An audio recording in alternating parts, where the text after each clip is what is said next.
নমস্কার, আমি ডক্টর দেবাশিস। আজকে আমরা একটা নতুন সিরিজ নিয়ে কথা বলবো। সেই সিরিজটার নাম হবে শরীরের গোপন ভাষা, the language of your body. আর আজকে তার ১ নম্বর পর্ব। এর নাম হলো জিভের রং দেখে জানুন আপনার শরীরের কোন অঙ্গ বিপদে রয়েছে। প্রথমেই আয়নায় নিজের জিভটি দেখুন। জিভের ওপরে কি একটা মোটা সাদা আস্তরণ বা ময়লা জমে আছে, যা রোজ সকালে জিভ ছলা দিয়ে পরিষ্কার করার পরেও যাচ্ছে না? আয়ুর্বেদ অনুযায়ী এটি দোষের কারণে হয়। অর্থাৎ আপনার শরীরে মারাত্মক পরিমাণে টক্সিন জমা হচ্ছে।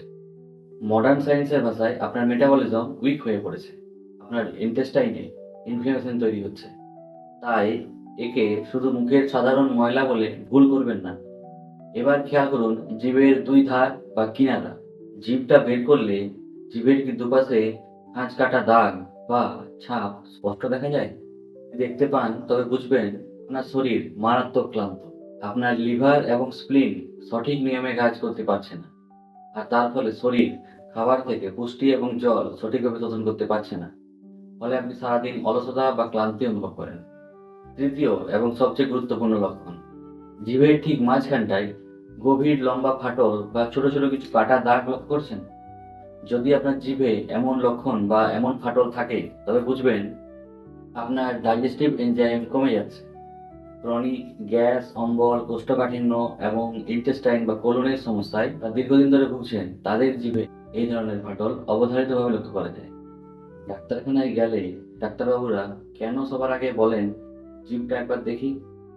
কোনোদিন ভেবে দেখেছেন?